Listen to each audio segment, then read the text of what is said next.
Chameleon mugonvu mulwadde era mu weekend bangi babadde nga batandise okuyisa amawulire nga bagamba Chameleon yafudde, era waliwo aba TikTok abayisizza amawulire ago naye nga bambye omusajja tannafaako wadde n'akamu. Omusajja gyali mu weekend we twayingiriramu Bobi Wine yali agenze ne King Saha okumulambula kere Nakasero, wabula Bobi Wine yavaayo n'ategeeza ku mitimbagano gye nti baamulemesezza okumulaba oba omulwadde nti yali awumuddemu. King Saha alina bye yategeezezza ku mbeera gye yasangamu omulwadde kati amakya g'olunaku ekiro kya jjo ku Sunday mutabani wa Jose Chameleon gwe bayita Abba Marcus akadde kano bali mu America ne maama waabwe gye basobola okuba ate nga bagenda. Era Daniela bwe yali anyumya emboozi ye ne Chameleon agamba ebimu ku byamujja mu Uganda okumutuluganya n'okumukuba olutatadde, n'agamba lwaki tava mu ggwanga Uganda, byebimu ku ebyo ebyamujjamu. Kati nno omwana ono yatandise atya? Sooka owulire bulungi kubanga twetaaga tusomesa abaana abajja. Mutabani wa Chameleon ono yayogedde mu Lunyaanyimbe naye ebimu byasobodde okuba ate ng'ayogerako. Yategeezezza nti kitaawe alina ekirwadde ekimutawaanya ekiva mu kunywa omwenge, era abasawo bamuwadde emyaka 2 singa embeera tekyuka abeera safari na muzigo wa kufa. Era akitaddeko mu mboozi eno gye ngenda okuwa, agamba nti bajjajjaabe taata wa Chameleon nti tebafaayo ku nneeyisa y'abatabani baabwe, y'ensonga lwaki bazze bafiirwa bataata baabwe abato okuli ababiri, abakafa ababiri kuliko Humphrey Mayanja ne AK-47. Abba Marcus yayogera nno okumanya omwana ono alina obukyayi ku bajjajjaabe. Ayongeddeko nti talabanga ku bantu balina mitima mibi ne famire eno kubanga nti bamutegeezaako nti Chameleon taata waabwe ne bw'aba afudde mujja kulomba era temwina kamuyinza na kufuna. Omwana ono byebimu ku yadde agamba yabeekokkola. Ne weebuuza ku myaka gino emito, nkakasa nti n'okubeera mu America maanyi ga Chameleon oba oli awo. Omwana tannaweza myaka gisalawo naye embeera gye yayogeddemu Chameleon taata we, ekitiibwa, ebyendongo byonna byakoze. Wadde Chameleon alina obumusumbuwa nga ye, bingi nnyo ebimusumbuwa, naye omwana engeri gyavuddemu ayinza okuba ajjidde mu luge bagamba batya olwatta omwami nalumanya wakolawo ki, kati mu mbeera eyo ndowooza wajjidde aleme kwekwasa nti ate tetwayogera. Omwana atandise bw'ati. Ku byankugambye byonna biri mu bigambo bino. Uganda.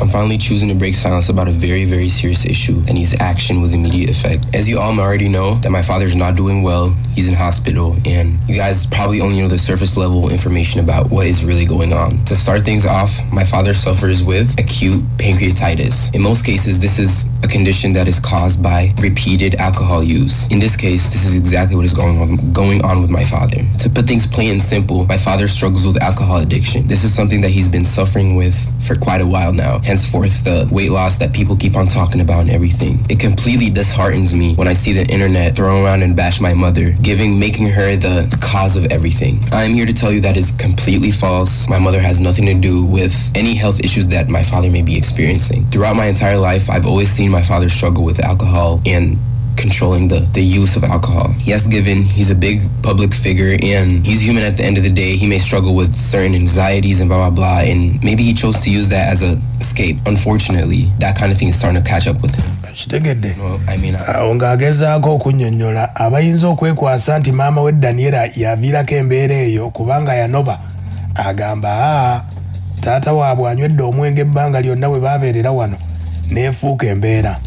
Mu mboozi era yabadde etambula nga kigamba nti waliwo omukyala gwe bayita Juliet Zawedde yawa Chameleon milioni 600. Ekibuuzo ekyo kibaddewo, omwana ono atangazza mbu ebya Juliet Zawedde tebabimanyiiko wadde, wabula ekiruma taata waabwe kwe kuba ate ng'omwenge agufudde emmere ya bulijjo takyagala na kulya. Ebya Juliet Zawedde nti Chameleon yamuwa milioni 600 nga balina bye bagenda okukola.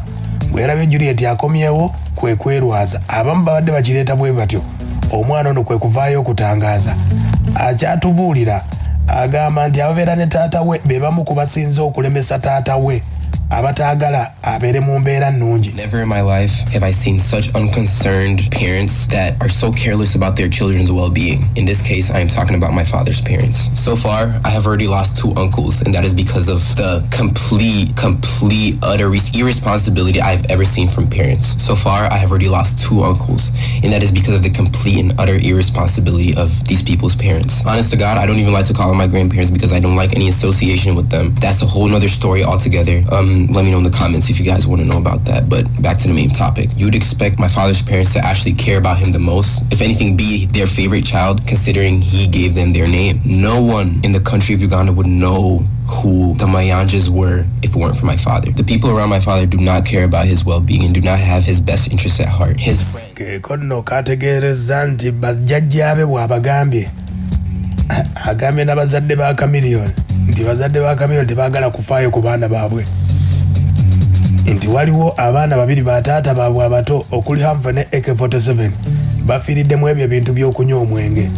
Ne beebuuza agambye tayagala na kuliika bajjajjaabe abo nti Mayanja famire agamba nti bajjajjaabe bamugamba yabagambye nti be bamu ku bantu abasinga obubi ku nsi eno mbwajjukira bulungi bamugamba nti gwe ne baganda bo tugeze nti taata waafudde tewali ke muyinza kufuna era maama wamwe ajja kudda ku kkubo atunde ennyaanya abalabirire. Tugende mu maaso owulire omwana wa Chameleone ng'atubuulira ku kirwadde ekiruma wano wagambidde nti abasawo bamuwadde emyaka 2 bwe babategeeza wabatavudde ku mwenge n'embeera eyo. Point of this video is I want to bring the truth out to the people that care about my father, all his fans, all his supporters, all his people. I want you all to know that if my father continues this pattern, according to the doctors, he has 2 years left. And this really disheartens me because this is my father I've known him my entire life. I know him better than anybody on earth, even the people that listen to his own music. We need to work together to get my father the help he needs. As for my personal issue, I am very, very infuriated and angry with my father because I feel like he is making selfish decisions. I have 4 siblings and my father still needs to be alive to take care of my siblings. He has been told time and time and again from his doctors, from his healthcare professionals, that this is a habit that needs to slow down in order for him to have a long life with longevity and happiness and whatever. It angers me to see that him knowing this, he still continues to pick up the drink. Kitegedde nti taata we abasawo bamutegeezezza buli kadde waagezaako okubalaba nti ave ku mwenge naye baaba kati omwana yagamba ku taata we asazeewo biteeka ku mutimbagano okutegeeza bonna ku mbeera muleme gamba nti ensonga mwazitegeera lwaki temwayogera. Emyaka 2 Chameleone waba tabivuddeeko ebyo. Wano nno Atabukidde ne bapromota nti bapromota bategese taata mu bivvulu ng'ate balaba omusajja mulwadde. We need to collectively come together and help him if we want to keep him on earth longer. For the sake of music, for the sake of your favorite artist, and for the sake of us, his family, his true family. I want everybody to be all up in his comments, or however, if you know him, if you're in contact with him, if you meet him outside, if you meet him at a bar, I want you to let him know that people love him and people want him here. And the promoters that selfishly book him, despite him not being in physical condition visibly, you know what's coming for you. It's so crazy to me that other people would see a human working to the point of to a breaking point, and they still book him for shows. Kale yembeera mutabani wa Chameleone kuba promota Chameleone abasinga bamubuukinga mu January mu gwa 6. Ate ekirwadde kyazzeewo mu mbeera eno kati ku nsonga eyo omwana ye bw'asobodde okuba ate ng'atangaaza ensi gyeraze akadde kano bali mu Amerika eyo nkakasa nti okubeera ne mu Amerika ge gamu ku maanyi ga Chameleone byonna byakoledde endongo naye omwana mutadde mu lwatu mu mbeera eyo. Agamba babeera ne Chameleone batya okumugambako kati ye kaaveeyo kubanga agenda kubeera ne taata omu bw'anaaba agenze ajja kuba agenze kati kaabyogere oba mugamba mutya. Nkutegeezezzaako nti ku Lwokutaano King Saha ne Bobi Wine bagendako e Nakasero okulaba Chameleone. Bababuzaabuza ne babalemesa mu mbeera etategereka wulira ate omulwadde yali awummuddemu ulira kyali kitya tuseeyoko okusaasira ku muganda wange nga omanya embeera wetuuseeyo embeera nga bwebadde fe tuli basajja baganda bawali kya buntu nnyo munno ng'ali mu buzibu nga temulina mbiranye nnyo y'amaanyi olaba ne gwe mulina embiranye y'amaanyi era mu nnaku waakiri bagatta so nesitudde nengenda mulabeko awamu ne his excellence wetutuuseeyo ng'omuntu omugezi oba olengera wala kuba tugezezaako okwagala omulabako omanye okuwona kintu kyanjawulo obujjanjabi eddagala likola naye oluusi n'obuntu n'ebigambo bye bagamba n'okugumya abakuwonya kwegamba n'abasawo okumanya nti oliko ababo kintu kikulu nnyo nnyo so kitutute ffe ng'abantu okuba in solidarity awamu ne muganda waffe era nnyo gye tuli tukyamusabira asuuke bulungi naye wetutuuseeyo embeera nga bw'ogimanyi tusooke mulindaawo katujje katini tusanze awo muddemu katukomewoko katini yebatidde ddala tetugamba naffe twagala omulwadde akoleki awummule aye twali tukkirira amadaala nti ate kati mujje tugamba awummule mba mumuzukusiza mumukaka akoleki addewo awummule yoyo nno King Saa agamba asabye abajjanjaba kamiliyoni bakole bwe bati tuli mu kusaasira muganda waffe naye abajjanjaba abalwadde nabo bambi babeere n'obuntu arawundi omulwadde nekyabayirabidde kyono muganda we osa omujjukiza nogamba muganda we yasokolaki kulaba kuffe tuli bantu kya buntu nze wenzire waffe bajja kumbuuza muganda we wamukyekinzeeko kale yembeera bwetyo Abitex yagamba ekyabagobezezaayo ku ddwaliro kwe kujja ne King Saa ate nga King Saa yakava kukola live ennaku ezo ng'agamba nti ulira King Saa nayogera ebigambo byayogera Chameleone tebyamusomesa afunye alwadde Bobi Wine n'ogenda okulaba mukwano gw'alwadde n'ogenda n'omuntu eyakamalo okuvuma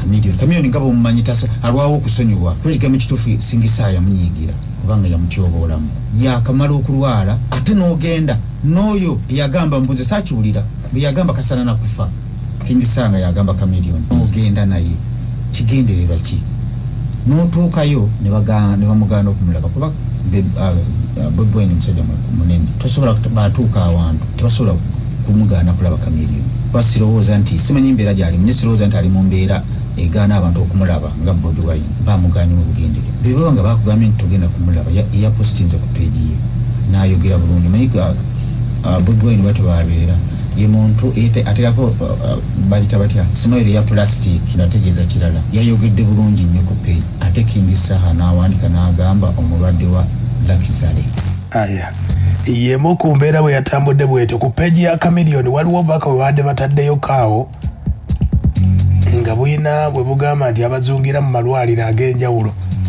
nti bakooya ababazungirako naye ne bamala ne babujjayo obubaka obwabaddeyo bwe butyo kati byebimu ku ebyo ebiri bwetyo ku mbeera ya Chameleone omwana ategeezezza tebyali mu ddiru ya miliyoni 600 oba ki wabula omwenge gwe gutawaanya Chameleone ensonga eyo